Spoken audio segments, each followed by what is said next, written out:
नमस्कार, मैं मुकेश कुमार कार गुरु में आपका स्वागत करता हूं।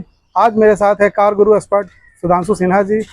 सर, बताएंगे इथेनॉल वाली गाड़ी जो चल रही है कितना एनवायरनमेंट के लिए फ़ायदेमंद है? सर देखिए, इथेनॉल तो एनवायरनमेंट के लिए फ्रेंडली है ही, और उससे जो एमिशंस निकलते हैं, carbon dioxide, particulate matter, carbon का पार्टिकुलेट मैटर, नाइट्रस ऑक्साइड, इसमें बहुत कमी होती है। तो इथेनॉल एनवायरनमेंट फ्रेंडली फ्यूल तो है ही।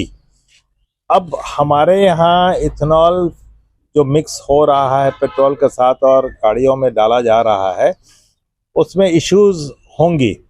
जो गाड़ियाँ 2023 के पहले की बनी हुई हैं वो इथेनॉल कंप्लायंट गाड़ियाँ नहीं हैं।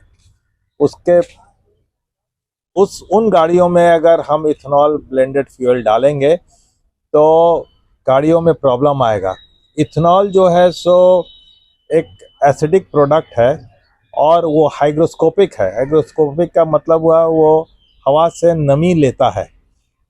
अगर पेट्रोल के साथ मिला हुआ इथेनॉल है तो मॉइस्चर अगर उसमें आ गया तो पेट्रोल से वो सेपरेट हो जाएगा, और पेट्रोल से जब वो सेपरेट हो जाएगा तो पेट्रोल ऊपर हो जाएगा, इथेनॉल नीचे रहेगा।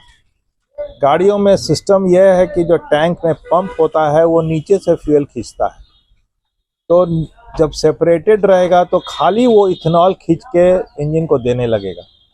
हम लोग की गाड़ियाँ 100% इथेनॉल कंप्लायंट नहीं है, इसलिए खाली इथेनॉल जब जाएगा तो इंजन में प्रॉब्लम करेगा, फ्यूल लाइंस को प्रॉब्लम करेगा। और चूंकि वो एसिडिक है और टैंक अगर मेटल का है तो टैंक को भी करोड करेगा। टैंक को करोड करेगा तो स्लज फॉर्मेशन होगा। स्लज फॉर्मेशन होगा तो सारा सिस्टम चोक कर देगा।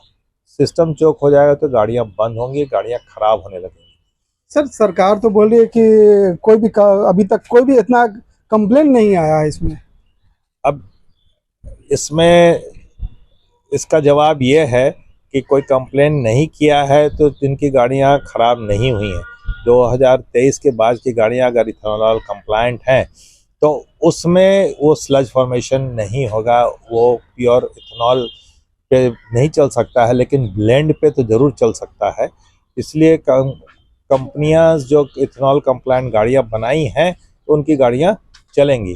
22-23 से पहले की गाड़ियां हैं वो इथेनॉल कंप्लायंट नहीं है, तो उनमें तो प्रॉब्लम्स डेफिनेटली आएंगी ही। तो फिर क्या सर, हम लोग अपनी गाड़ी चलाएं कि या 100% पेट्रोल डालें उसमें? जो पुरानी गाड़ियां हैं जो इथेनॉल कंप्लायंट नहीं है उसमें तो कायदा ये कहता है कि आप 100% पेट्रोल ही डालें या उसको इथेनॉल कंप्लायंट मॉडिफाई कर लें। तो उसमें मॉडिफाई करने में आपको फ्यूल लाइंस जो हैं वो सब चेंज करने होंगे, उसका टैंक को चेंज करना होगा, और उसके बेयर मेटल के जो भी पार्ट्स हैं जो स्टील के नहीं हैं, लोहा के पार्ट्स हैं जिसके थ्रू फ्यूल जाता हो, वो पार्ट्स को चेंज करके या तो स्टेनलेस स्टील या टेफ्लॉन का करना चाहिए। उन गाड़ियों का स्पार्क प्लग्स भी चेंज कर देना चाहिए। Spark plugs, iridium spark plugs लगाना चाहिए ताकि वो इथेनॉल को जला सके। तो मॉडिफिकेशन हर गाड़ी में करना पड़ेगा जो 2022-23 से पहले की गाड़ियां हैं। स्टार्टिंग में भी सर प्रॉब्लम हो रही है गाड़ी में, उसमें क्या करें फिर हम लोग? अब अगर टेम्परेचर लो है, एटमॉस्फेरिक टेम्परेचर लो है, तो इथेनॉल में ब्लेंडेड फ्यूल में स्टार्टिंग प्रॉब्लम आएगा। और अगर टैंक में इथेनॉल सेपरेटेड है जो हम लोग को पता नहीं लग सकता है, तो टैंक में पेट्रोल और इथेनॉल सेपरेटेड है, तो उन गाड़ियों में तो बहुत ज़्यादा प्रॉब्लम आएगा।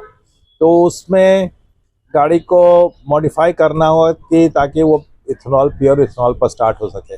ब्राज़ील में प्योर इथेनॉल पर चलने वाली गाड़ियां हैं, लेकिन वो डिज़ाइन है कि प्योर इथेनॉल पर चलें, और वहाँ भी जब टेम्परेचर लो होता है तो वहाँ गाड़ियों को स्टार्ट करने के लिए अलग टैंक होता है पेट्रोल का, जो पेट्रोल पर स्टार्ट होकर फिर गाड़ियाँ इथेनॉल पर शिफ्ट कर जाती हैं। जैसे सीएनजी गाड़ियों में है, जो पेट्रोल पर स्टार्ट होकर फिर सीएनजी पर शिफ्ट करती हैं। तो उस तरह का कुछ सिस्टम करना होगा, स्पेशली हाई अल्टीट्यूड्स में जहाँ गाड़ियाँ हैं, जहाँ टेम्परेचर्स बहुत लो हो जाती हैं, वहाँ पर यह सिस्टम को भी ऐड करना होगा। ये सारा चीज़ सब करने के लिए गाड़ियों को मॉडिफाई करना होगा, मैन्युफैक्चरर्स को ये सब चीज़ को इनकॉर्पोरेट करना होगा, अपने गाड़ी सब में डिज़ाइन में चेंजेस करना होगा।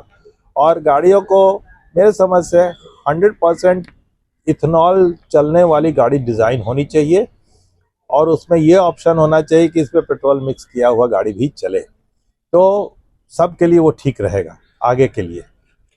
सर इथेनॉल में सुने हैं कि इथेनॉल जब टंकी में नीचे रहता है तो पेट्रोल ऊपर रहता है, तो नीचे आता है तो स्टार्टिंग तो फिर इथेनॉल में स्टार्ट हो जाएगा, तो फिर ये प्रॉब्लम हो रही है सारी गाड़ी में भी। हाँ, ये प्रॉब्लम तो है, लेकिन इसका सॉल्यूशन तो जो ट्रांसपोर्टेशन होता है इथेनॉल का from the manufacturer to the refinery जहाँ पर ये मिक्स होगा, तो ऐसा करना पड़ेगा ताकि इथेनॉल जो है सो एटमॉस्फेयर के कांटेक्ट में नहीं आए कि वो नमी खींचे।